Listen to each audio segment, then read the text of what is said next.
2020 कौन भूल सकता है इस साल को, और भुलाया भी नहीं जा सकता, क्योंकि कोरोना वायरस जैसी एक खतरनाक बीमारी ने पूरी दुनिया को अपने चपेट में ले लिया। लाखों लोग मरे और अभी भी हजारों लोग अस्पतालों में भर्ती हैं। अभी 2020 की पुरानी यादों को दुनिया भूल ही नहीं पाई थी। हिंदुस्तान अभी इससे उभर रहा था। क्या इकोनॉमी की बात कर लें या किसी तरीके की बात कर लें, बुरी तरीके से हर क्षेत्र को प्रभावित किया कोरोना वायरस ने, कोविड-19 ने। और अब 2021 के स्टार्ट होते ही एक नई बीमारी ने दस्तक दी है। कोरोना वायरस की मृत्यु दर की बात करें तो सिर्फ वो 2% था, जबकि अब जो ये नई बीमारी हिंदुस्तान के सामने आ रही है, इसमें मृत्यु दर 60% है। जी हाँ, 60% मोर्टेलिटी रेट के साथ आ चुका है बर्ड फ्लू। आप देख रहे हैं इंडियन इंफॉर्मेटिव स्टूडियो। अगर अभी तक इस चैनल को सब्सक्राइब नहीं किया है तो इस चैनल को सब्सक्राइब कर लें। आज भी बात की जाएगी बर्ड फ्लू की। बर्ड फ्लू किस तरीके से फैलता है ये भी बताया जाएगा। और एक बड़ा सवाल जब भी बर्ड फ्लू आता है तो ये जहनों में आ जाता है कि बर्ड फ्लू आखिर बर्ड्स में ही फैलता है या जानवरों में भी फैल सकता है या इंसान में भी फैल सकता है, और इंसान में फैलता है तो वायरस किस तरीके से ट्रांसमिटेड होता है। और सबसे अंत में पूछा यह भी जाता है कि बर्ड फ्लू में चिकन या अंडे खा सकते हैं या नहीं खा सकते हैं। ये सवाल भी लोगों के जहनों में रहता है। लोग कतराते हैं, डरते हैं, और जो चिकन के रेट्स हैं, अंडों के रेट्स हैं, वो बर्ड फ्लू के दौरान तेजी से नीचे गिरते हैं। तो आज इन्हीं सब बातों पर चर्चा होगी इंडियन इंफॉर्मेटिव स्टूडियो। कोरोना महामारी के बीच देश के 5 राज्यों में बर्ड फ्लू प्रवेश कर चुका है। बर्ड फ्लू हिंदुस्तान के 5 राज्यों में आ चुका है और 5 राज्यों में आकर इसने परिंदों पर तबाही मचा दी है।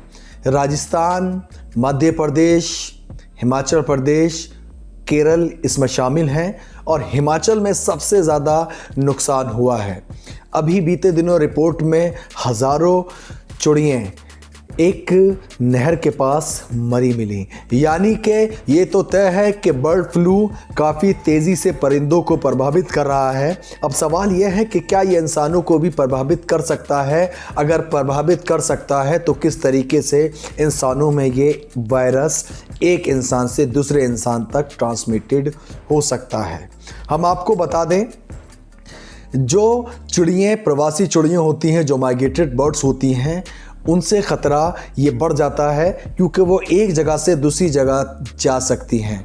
पोल्ट्री फार्म्स होते हैं, पोल्ट्री फार्म्स की जो भी डक्स हैं या फिर चिकन हैं, वो सिर्फ अपने पोल्ट्री फार्म में रहते हैं, तो उनसे ये वायरस फैल तो नहीं सकता है। लेकिन अगर उसमें वायरस फैल जाए तो बहुत तेज़ी से पूरे के पूरे पोल्ट्री फार्म्स तबाह हो सकते हैं। और ऐसा ही हो रहा है केरल में, ऐसा ही हो रहा है मध्य प्रदेश में। पोल्ट्री फार्म्स में ये वबा आ गई है और पोल्ट्री फार्म्स हल्के हल्के खाली हो रहे हैं। तो चपेट में ये कैसे आते हैं हम आपको बता दें। माइग्रेटेड बर्ड्स के मल, यानी कि माइग्रेटेड बर्ड्स के मल में ये वायरस होता है और उससे ये दूसरी जो बर्ड्स हैं उसमें लग जाता है। माइग्रेटेड बर्ड्स कहीं भी जा सकती हैं, कहीं भी उड़ के पहुंच सकती हैं, वो अपना वायरस छोड़ सकती हैं, और जो वहाँ के परिंदे हैं वो उस वायरस को अपने अंदर ट्रांसमिटेड कर सकते हैं। और हम बात करें इंसानों की, तो इंसानों में ये डायरेक्ट तौर पे तो वायरस नहीं ट्रांसमिटेड हो सकता, लेकिन जो लोग पोल्ट्री फार्म में काम करते हैं या जो लोग चिकन की शॉप पे भी काम करते हैं, तो जो ब्लड है इसका, या संपर्क में, हम सीधे शब्दों में बात करें, जो लोग अगर डायरेक्ट बर्ड्स के संपर्क में आ रहे हैं तो उनमें तो ये वायरस ट्रांसमिटेड हो सकता है। अव्वल तो इसका रेट बहुत कम है, लेकिन अगर ये ट्रांसमिटेड हो गया तो इसमें मृत्यु दर बहुत बड़ा है। जैसे कि मैंने आपको बताया कि 60% मोर्टेलिटी रेट है।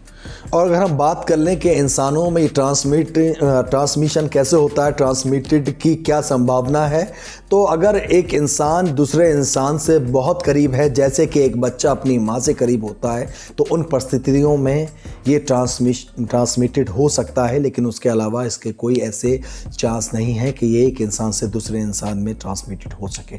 तो बात आई कि अब चिकन खाया जाए ना खाया जाए, अंडे खाए जाए ना खाए जाए, तो WHO कहता रहता है।